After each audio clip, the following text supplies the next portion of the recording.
খবর পড়ছি এখন সংবাদ 24 নিউজ রুম থেকে। আমি সিনথিয়া। সেনাবাহিনীর উদ্যোগে রাঙামাটিতে শীতার্তদের মধ্যে শীতবস্ত্র ও শিক্ষার্থীদের মধ্যে ক্রীড়া সামগ্রী বিতরণ।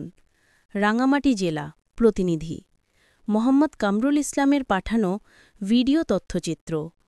সম্প্রীতি ও উন্নয়ন প্রকল্পের আওতায় রাঙামাটি সদর জোন এবং রাঙামাটি রিজিয়নের উদ্যোগে জেলার ঘাগড়া ইউনিয়নের শীতার্ত মানুষদের মাঝে শীতবস্ত্র এবং ছাত্রছাত্রীদের মধ্যে খেলাধুলার সামগ্রী বিতরণ করা হয়েছে। রবিবার 07 ডিসেম্বর সকালে চেলাছড়া সরকারি প্রাথমিক বিদ্যালয় মাঠে এই কর্মসূচি অনুষ্ঠিত হয়। অনুষ্ঠানে ঘাগড়া ইউনিয়নের দুস্থ ও শীতার্থদের মধ্যে শীতবস্ত্র বিতরণ করা হয়। একই সঙ্গে সম্প্রীতি ও উন্নয়নের বার্তা নিয়ে 2টি স্কুল এবং একটি আবাসিক হোস্টেলের ছাত্রছাত্রীদের হাতে বিভিন্ন খেলাধুলার সামগ্রী ও নগদ অর্থ তুলে দেওয়া হয়। রাঙামাটি রিজিয়ন এবং রাঙামাটি সদর জোনের তত্ত্বাবধানে পরিচালিত এই উদ্যোগ পাহাড়ি অঞ্চলের মানুষের জীবনমান উন্নয়ন ও পারস্পরিক সৌহার্দ্য বৃদ্ধিতে সহায়ক হবে বলে আশা করছেন স্থানীয়রা।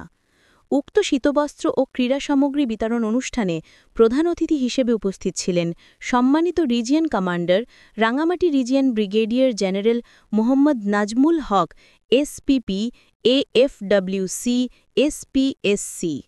এছাড়াও বিশেষ অতিথি হিসেবে উপস্থিত ছিলেন জোন কমান্ডার রাঙামাটি সদর zone lieutenant colonel Mohammad Ekramul Rahat, PSC, এবং উপজেলা নির্বাহী কর্মকর্তা কাজী আতিকুর রহমান।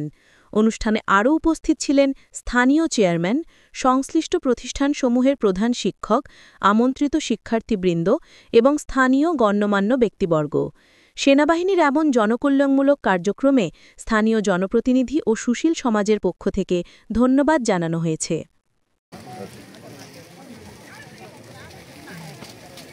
ঠিক আছে। 305 প্রতি ব্রিগেডের ব্রিগেড কমান্ডার এবং রাঙামাটি রিজিয়নের region commander brigadier general Mohammad Nazmul Haque, SPP, FWC, PSC. এছাড়া উপস্থিত আছেন ঘাগড়া ইউনিয়নের সম্মানিত চেয়ারম্যান, চেলাছড়া প্রাথমিক বিদ্যালয়ের প্রধান শিক্ষক, হারাঙ্গিপাড়া হাই স্কুলের প্রধান শিক্ষক, স্থানীয় কারবারি, গণ্যমান্য ব্যক্তিবর্গ, প্রিন্ট এবং ইলেকট্রিক মিডিয়ার বিভিন্ন সাংবাদিক ভাই বোনেরা এবং এলাকার স্থানীয় মানুষজন, আসসালামু আলাইকুম, নমস্কার, শুভ সকাল। বাংলাদেশ সেনাবাহিনী আপনাদের প্রাণের সেনাবাহিনী। আমরা বাংলাদেশ সেনাবাহিনী সবসময় জনগণের কাজে নিয়োজিত আছি, ছিলাম এবং ভবিষ্যতে থাকব। এই চেলাছড়া এবং হারাঙ্গিপাড়া এলাকাটা অনেকদিন ধরে অবহেলিত ছিল। এখানে শিক্ষার উপকরণে যেমন অপ্রতুলতা আছে, চিকিৎসা এবং অন্যান্য সুবিধাদির অনেক অপ্রতুলতা আছে। তো বাংলাদেশ সেনাবাহিনী আমরা আপনাদের কাছে এসেছি। এখানে আমরা চিকিৎসা ক্যাম্পেইন পরিচালনা করছি এবং আজকে আমরা শীতার্তদের মাঝে কম্বল দিব। স্থানীয় 2টা স্কুলকে আমরা খেলাধুলার সামগ্রী দিব। আমরা চাই আপনারা বাংলাদেশ সেনাবাহিনীকে ভালোবাসুন, আমরাও আপনাদেরকে ভালোবাসি। এই সেনাবাহিনী বাঙালির সেনাবাহিনী নয় শুধু, এটা বাঙালি, চাকমা, মারমা সকলেরই সেনাবাহিনী। তো আমি আমার বক্তব্যকে দীর্ঘায়িত না করে সংক্ষিপ্ত বক্তব্য এখানেই শেষ করছি। সবাইকে ধন্যবাদ। আসসালামু আলাইকুম।